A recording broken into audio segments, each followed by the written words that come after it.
বিরাট কোহলি যে পানি পান করেন সেই পানির দাম কত? ক্রীড়াপ্রেমীরা তো বটেই, তার ভক্তরাও হয়তো জানেন। কিন্তু রিলায়েন্স কোম্পানির মালিক মুকেশ আম্বানির স্ত্রী নীতা আম্বানি যে পানি পান করেন তার দাম শুনে অবাকই হবেন। দাবি করা হয় নীতা নাকি বিশ্বের সবচেয়ে দামি পানি পান করেন। তার 750 মিলিমিটার পানির বোতলের দাম প্রায় $60,000, যা বাংলাদেশি মুদ্রায় প্রায় 52 লাখ টাকা। তাহলে এবার হিসেব করে নিন নেতার এক ঢোক পানির দাম কত। কিন্তু পানি এত দাম কেন? এবার সেই বিষয়টি একটু জেনে নেওয়া যাক।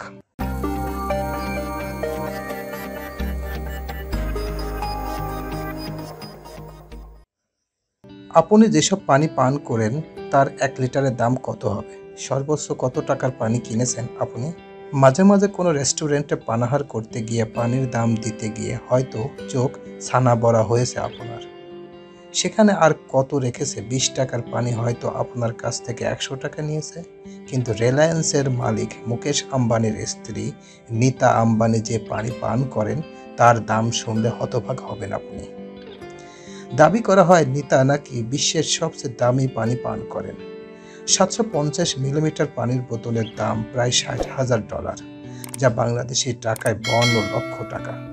তাহলে এবার হিসেব করে দেখেন নীতার এক ঢোক পানির দাম কত পড়ে। দাম না হয় জানলেন, দাম জানার পর আপনি বলতে পারেন এই পানি কি স্বর্ণ দিয়ে তৈরি? তাহলে জেনে নিন এই পানির কেন এত দাম। স্বাস্থ্যকে তরতাজা রাখতে যে পানি নীতা পান করেন তার নাম অ্যাকোয়া ডি ক্রিস্টালো ট্রিবিউটা আ মাদিগলিয়ানি। এটি বিশ্বের সবচেয়ে দামি পানির মধ্যে একটি। বোতলজাত এই পানি আসে ফ্রান্স এবং ফিজিও থেকে। দাবি করা হয় এই পানি স্বর্ণ ভস্ম মিশ্রিত। 50 গ্রাম স্বর্ণ ভস্ম থাকে এতে, যা মানব দেহের জন্য খুবই স্বাস্থ্যকর। সেই জন্যই এই পানির দাম লক্ষ লক্ষ টাকা। আরও কারণ আছে, শুধু পানি নয়, বোতলের জন্য এই পানির জলের দাম এত বেশি।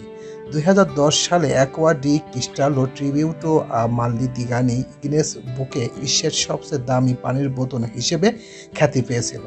বোতলের নকশা তৈরি করেছিলেন ফার্নান্দো আলতামিয়ানো। চামড়ার খাপে থাকে 24 ক্যারেট সোনা দিয়ে তৈরি এই বোতল। এই ব্র্যান্ডের সবচেয়ে সস্তা বোতলের দাম $25,000 টাকা।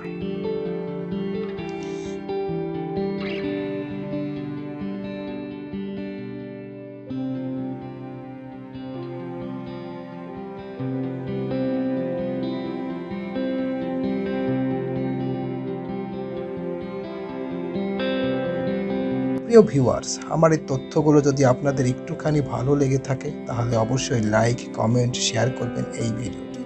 আর যারা এখন এই চ্যানেলটি সাবস্ক্রাইব করেন নাই তাদের প্রতি রিকোয়েস্ট রইল চ্যানেলটি সাবস্ক্রাইব করবেন। তো আজকে এই পর্যন্ত, সবাইকে ধন্যবাদ জানিয়ে এখানে শেষ করছি। আল্লাহ হাফেজ।